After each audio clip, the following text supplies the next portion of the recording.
নমস্কাৰ এই মুহূৰ্তত আহি পৰিছে ৰাতিপুৱাৰ কেইবাটাও গুৰুত্বপূৰ্ণ খবৰ আজি ৩ আগষ্ট অসমৰ লগতে ভাৰতৰ বিভিন্ন প্ৰান্তৰ পৰা এনে ধৰণৰ খবৰসমূহ নিতৌ চাবৰ কাৰণে চেনেলটো সাবস্ক্ৰাইব কৰি ভিডিঅ'টোত এটা লাইক কৰি দিব এই মুহূৰ্তত জনাই আছো এটা গুৰুত্বপূৰ্ণ খবৰ মিয়া বিচাৰি শিৱসাগৰত ঘৰে ঘৰে চলিছে অভিযান আক্ৰাসু বীৰ চিলাৰাই সেনাই মিয়া বিচাৰি চলাইছে উজনি অসমত অভিযান উজনি অসমত এজনো মিয়া মুছলমান থাকিব নোৱাৰিব মুখ্যমন্ত্ৰী হিমন্ত বিশ্ব শৰ্মাৰ ঘোষণাৰ পাছতেই দল সংগঠনে এইদৰে মিয়া বিচাৰি উজনি অসমৰ ভিন্ন প্ৰান্তত অভিযান আৰম্ভ কৰিছে পৰৱৰ্তী খবৰ হিৰেন গোহাঁই জাতিৰ শত্ৰু দেশৰ শত্ৰু হিৰেন গোহাঁইৰ বিৰুদ্ধে মন্তব্য কৰিছে মন্ত্ৰী জয়ন্ত মল্ল বৰুৱাই হিৰেন গোহাঁইক জাতিৰ শত্ৰু দেশৰ শত্ৰু আখ্যা দিয়াৰ পাছতেই জয়ন্ত মল্ল বৰুৱাক উভতি ধৰিছে বাণী কুমাৰ দেৱ শৰ্মাই কৈছে হিৰেন গোহাঁই ছাৰ গৰু চুৰ নহয় তেখেতৰ পৰা আমাৰ গু মাতা নিৰাপদ কিন্তু গৰু চুৰৰ বাবে আমাৰ টেনচন হৈছে আন এটা খবৰ সমাপ্ত হৈছে উৰিয়ামঘাটৰ ৰেংমা বনা অঞ্চলৰ প্ৰথম পৰ্যায়ৰ উচ্ছেদ অভিযান সমাপ্ত হোৱাৰ পাছতেই স্থানীয় বিধায়ক বিশ্বজিৎ ফুকনৰ লগতে কেইবাজনো বিজেপিৰ নেতাই এইদৰে বুলডোজাৰৰ সন্মুখত একেলগে ফটো তোলা পৰিলক্ষিত হৈছে এই ফটোখন সামাজিক মাধ্যমত দিয়াৰ লগে লগে ইউডিএফৰ বিধায়ক আশৰাফুল হুছেইনে প্ৰতিক্ৰিয়া ব্যক্ত কৰিছে নিৰীহ নিৰপৰাধী দুখীয়া গৰাখহনীয়াৰ কবলত পৰি গৃহহাৰা লোকসকলক উচ্ছেদ কৰি এইদৰে পাশবিক আনন্দ লাভ কৰিছে এইসকল বিজেপি নেতাই আশৰাফুল হুছেইনে কৈছে কেতিয়াবা গণহত্যা যজ্ঞৰ সেলিব্ৰেশন টাইপ ফটো এইখন অসমৰ মুলুকত চাব পাম নেকি তাৰেই দুশ্চিন্তা হৈছে পৰৱৰ্তী খবৰ মুখ্যমন্ত্ৰী হিমন্ত বিশ্ব শৰ্মাই দিলে অবৈধ দখলৰ সংজ্ঞা মুখ্যমন্ত্ৰী শৰ্মাই কৈছে বেদখল দুটা খিলঞ্জীয়া মানুহ থাকিলে আমি বেদখল বুলি নাভাবো যিসকল বাংলাদেশৰ পৰা আহিছে তেওঁলোককহে আমি বেদখলকাৰী বুলি ভাবো আন এটা খবৰ 2029 চনত ৰাহুল গান্ধী হ'ব দেশৰ প্ৰধানমন্ত্ৰী নতুন দিল্লীৰ বিজ্ঞান ভৱনত কংগ্ৰেছৰ এনুৱেল লিগেল কনক্লেভত 2025ত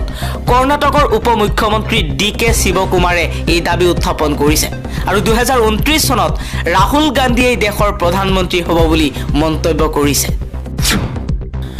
পৰৱৰ্তী খবৰ জাতি ৰক্ষাৰ বাবে প্ৰাণ দিছিল মুছলমানে অসমীয়া জাতিক বিভাজন কৰিবলৈ দিয়া নহব সংখ্যালঘু সংগঠনৰ এই সংকাৰ মিয়ালেন বিচাৰি অসমীয়া জাতিক ভাগ কৰা সকলৰ চেষ্টা একাংশৰ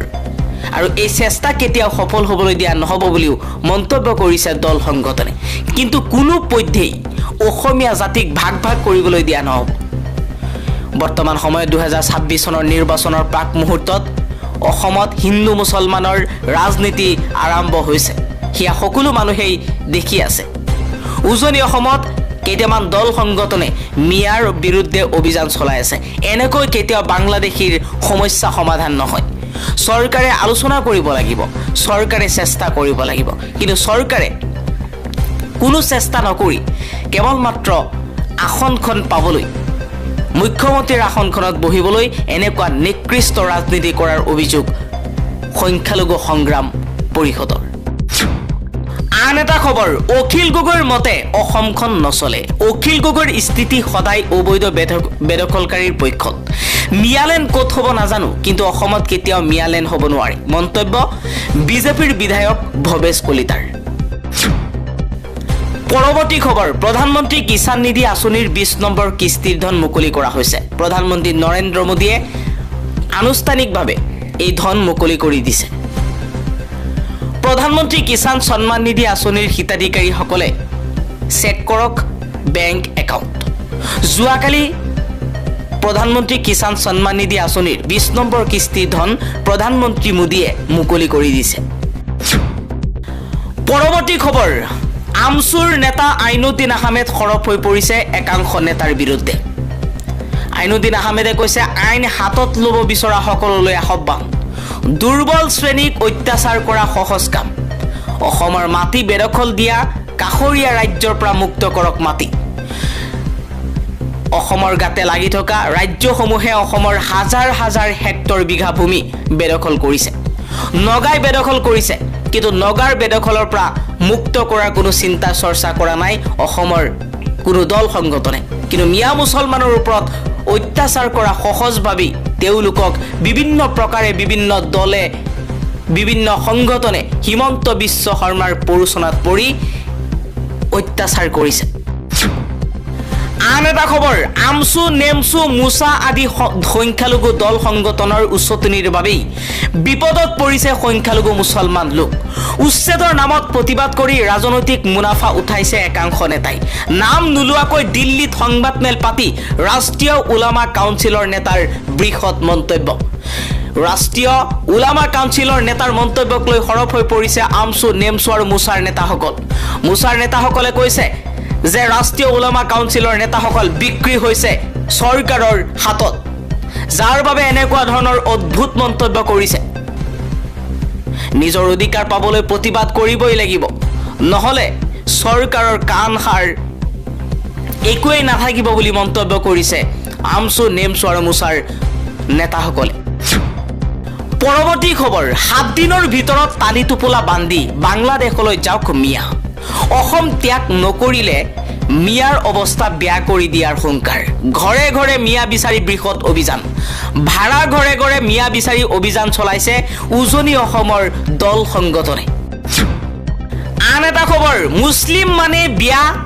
বা ভাৰতৰ প্ৰতি বিশ্বাসঘাতক নহয়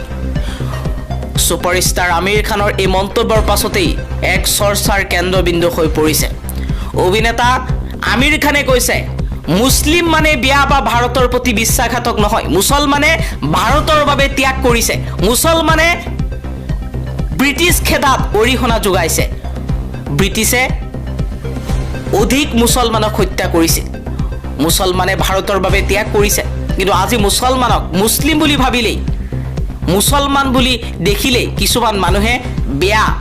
ভাৰতৰ প্ৰতি বিশ্বাসঘাতক বুলি ভাবে কিন্তু হিয়া সম্পূৰ্ণ তেওঁলোকৰ দুৰ্বল মানসিকতা অভিনেতা আমিৰ খানে কৈছে মুছলিম মানে বিয়া বা ভাৰতৰ প্ৰতি বিশ্বাসঘাতক নহয় মুছলিম মানে কোনো অপৰাধী নহয় পৰৱৰ্তী খবৰ ধৰ্ষণৰ পৰা হাত সাৰিবলৈ ঘৰতে থাকক গণ সুৰক্ষাত বিফল গুজৰাট যান-বাহন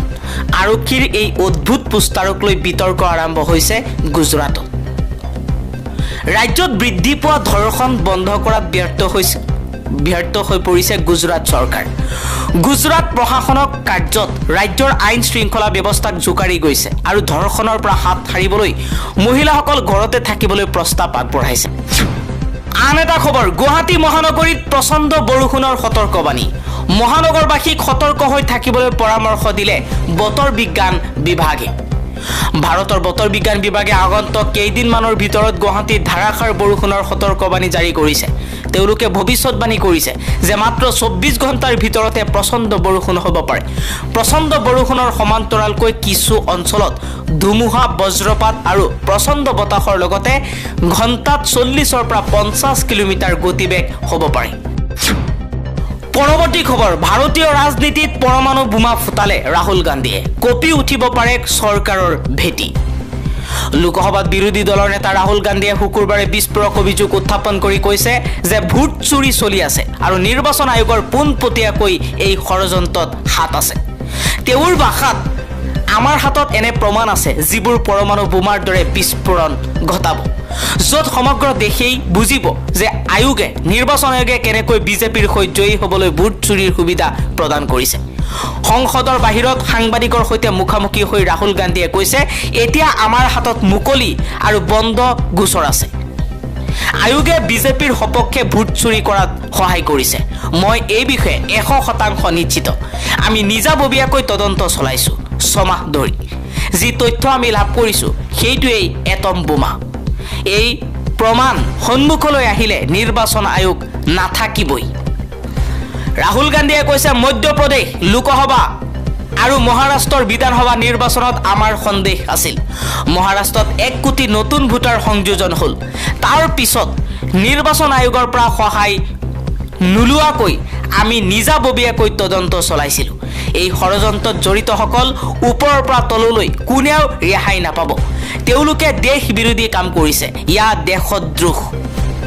অৱসৰৰ পিছতো আমি বিচাৰি উলিয়াম বুলি মন্তব্য কৰিছে ৰাহুল গান্ধীয়ে। ইপিনে নিৰ্বাচন আয়োগে এক বিবৃতি প্ৰকাশ কৰি ৰাহুল গান্ধীৰ অভিযোগক ভুল আৰু বিভ্ৰান্তিকৰ বুলি অভিহিত কৰিছে। আয়োগে কৈছে 2024 চনৰ নিৰ্বাচনৰ এবছৰতকৈও অধিক সময় পাৰ হৈ গ'ল। এতিয়ালৈকে 10খন নিৰ্বাচনী আবেদন দাখিল কৰা হৈছে। ইয়াৰে এখনো আবেদন কোনো পৰাজিত কংগ্ৰেছ প্ৰাৰ্থীয়ে দাখিল কৰা নাই।